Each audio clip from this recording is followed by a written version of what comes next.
বন্ধুরা, welcome to recent affairs. বন্ধুরা, আজকে আমরা আলোচনা করব ভারতের নাবিক সিস্টেম নিয়ে এবং বর্তমান পরিস্থিতিতে নাবিকের ভূমিকা কেন এত গুরুত্বপূর্ণ হয়ে উঠেছে। এছাড়াও 1999 সালে হওয়া কার্গিল যুদ্ধের সাথে এই নাবিক সিস্টেমের কী সম্পর্ক রয়েছে তা আমরা জেনে নেব। কাশ্মীরের পেহেলগামে নিরীহ পর্যটকদের ওপর সন্ত্রাসী হামলার জেরে ভারত ও পাকিস্তানের মধ্যে যুদ্ধাবস্থা সৃষ্টি হয়েছে।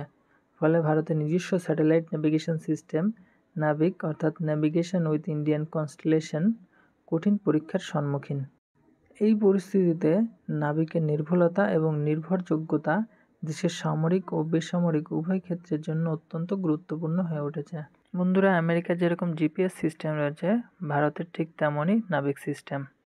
নাবিক ভারতের নিজস্ব আঞ্চলিক নেভিগেশন স্যাটেলাইট সিস্টেম 7টি উপগ্রহের একটি নক্ষত্রমণ্ডল নিয়ে গঠিত।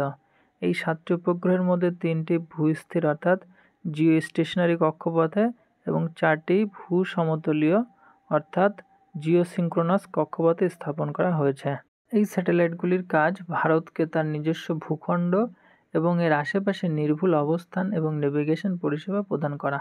ভারত পাকিস্তানের উপরে নজরদারি রাখতে নাবিক ছাড়াও অন্যান্য পৃথিবী পর্যবেক্ষণকারী উপগ্রহগুলিকেও ব্যবহার করছে। আর 2025 সালের জানুয়ারি মাসে দ্বিতীয় প্রজন্মের নেভিগেশন স্যাটেলাইট NVS-2 এর উৎক্ষেপণের সাম্প্রতিক ব্যর্থতা এই কৌশলগতভাবে গুরুত্বপূর্ণ সিস্টেমটি রক্ষণাবেক্ষণ ও সম্প্রসারণের চ্যালেঞ্জগুলিকে তুলে ধরেছে। 1999 সালে কার্গিল যুদ্ধের সময় ভারত যখন আমেরিকার কাছে নেভিগেশন ডেটা চেয়ে পাঠায়, তখন আমেরিকা সেই নেভিগেশন ডেটা দিতে অস্বীকার করে। আর সেই সময় যদি আমেরিকা নেভিগেশন ডেটা দিত, তাহলে যুদ্ধ খুবই অল্প দিনেই শেষ হয়ে যেত। তাহলে ভারতের অনেক সৈন্যদের প্রাণ দিতে হতো না। আর সেই সময় এই নেভিগেশন ডেটা পেতে ব্যর্থ হয়, তখন নাবিকের প্রয়োজনীয়তা মাথায় আসে।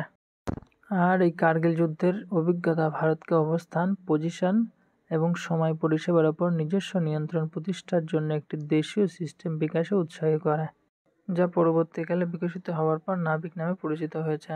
নাবিক বর্তমানে বেসামরিক ব্যবহারের জন্য স্ট্যান্ডার্ড পজিশনিং সার্ভিস এবং মূলত কৌশলগত উদ্দেশ্যে একটি এনক্রিপ্টেড রেস্ট্রিক্টেড সার্ভিস প্রদান করে।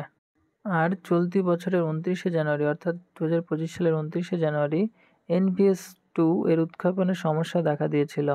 2250 কেজি ওজনের এই উপগ্রহটি, যা পুরনো IRNSS-1E এর প্রতিস্থাপনের জন্য তৈরি করা হয়েছিল এবং নাবিক নক্ষত্রপুঞ্জকে আরও শক্তিশালী করার লক্ষ্য ছিল, সেটি জিও ট্রান্সফার অরবিটে আটকা পড়েছে।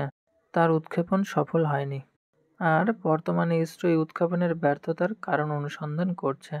আর অন্যদিকে কেন্দ্রীয় প্রতিমন্ত্রী ডক্টর জিতেন্দ্র সিং সংসদে জানিয়েছেন যে আগামী বছরগুলিতে 7টি নাবিক স্যাটেলাইটের একটি পূর্ণাঙ্গ নক্ষত্রমণ্ডলী তৈরি করার কাজ সম্পূর্ণ হওয়ার আশা করা যাচ্ছে। ধন্যবাদ। ভিডিওটি ভালো লাগলে অবশ্যই লাইক, কমেন্ট, শেয়ার করবেন।